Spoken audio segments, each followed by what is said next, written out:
Good morning. Myself Renuka working as an assistant professor at Dr. K.V. Subbareddy Institute of Pharmacy. Today we discuss about the inflammatory responses. Let us discuss the inflammatory responses. The inflammatory responses is initiated within hours by edema or swelling, heat, redness, and pain at the site of infection or injury. Within hours, these characteristics reflect four changes in local blood vessels. One is the heat and redness during inflammation is the result of an increase in vascular diameter. The increase in vascular diameter also results in slower blood flow. Alright, there is also an increase in vascular permeability. The endothelial cells that line the blood vessels walls are usually packed tightly together, but during inflammation, gaps between them, this results in fluid from the blood existing and accumulating in the local tissues and results in edema and pain.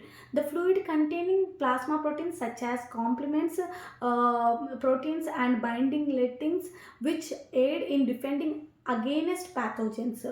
Endothelial cells which lines the walls of the blood vessels are activated during inflammation. These is endothelial cells express cell adhesion molecules that promotes the binding of circulating leukocytes, otherwise known as white blood cells. There is a clotting in the microvessels at the site of infection which prevents pathogens from the spreading via the blood. The purpose of the inflammatory response is first one allows the blood body to defend itself from the invading microorganisms. The increase in vascular diameter along with the activated endothelial cells results in leukocytes being able to attack to the endothelium and then migration the tissue where they can attack pathogens. This process leukocytes leaving the body and entering tissues is called extravasation, induces local blood clotting, and this creates a physical barrier preventing the infection from spreading into the bloodstream, promotes the repair of injured tissue. But what triggers the inflammatory response? The state of inflammation is set off when tissue promotes the repair and are physically damaged, or when pathogens are recognized by macrophages of inflammatory. Otherwise, we can see the release of inflammatory mediators which cause the inflammatory response. Macrophages and neutrophils secretes prostaglandins, leukotrienes, and platelet activating factor, which are lipid mediators of inflammation. These are produced rapidly because they are made from the degraded membrane phospholipids, right? Then macrophages secrete cytokines, which are substances released by the cells of the immune system that affect other cells. One kind of cytokine and chemokines which acts as a chemoattackants, right? So chemokines causes direct chemotaxis, which is a movement of cells or parts of cells in a direction corresponding to a gradient of increasing or decreasing concentration of a substance. In the case of chemokines, the direct phagocytosis of chemokines, which is where they are needed, right?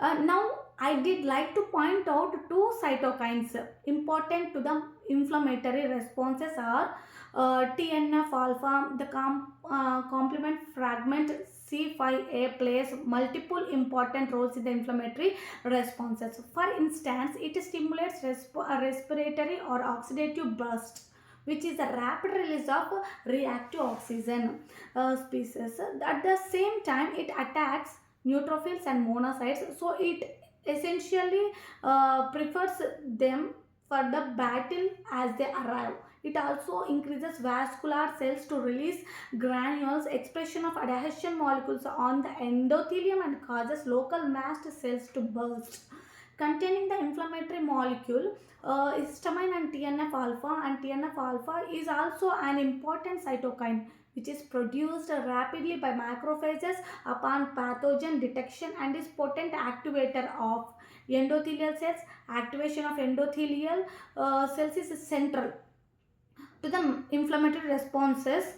Cytokine produces by the macrophages, especially TNF alpha, cause endothelial cells to rapidly externalize granules called paddles of the pathogens detected by the macrophages. P-selectin now appears on the surface of the local endothelial cells, right? And the macrophages are the selectins are one or three structural families of adhesion molecules important for leukocyte recruitment, with the other two being intracellular adhesion molecules. And leukocyte integrins later within 2 hours of pathogen detection. The endothelial cells and express mainly E selectin shortly after P selectin gets to the cell surface. mRNA encoding selectin is synthesized. Both selectins interact with the sulfactate Lewis that is on the surface of the neutrophils. Once inflammation has begun, neutrophils make on the surface of the neutrophils up the first wave of the cells that cross the blood vessel wall. After these monocytes across the blood vessel wall and differentiate into the tissue macrophages. In later stages of inflammation, other leukocytes such as eosinophils and lymphocytes also enter the infected site. Usually leukocytes travel in the center of the blood, small blood vessels where blood flow is fastest. However, in inflamed tissues, the slower blood flow allows to interact in large number with the endothelial cells lining the blood vessels.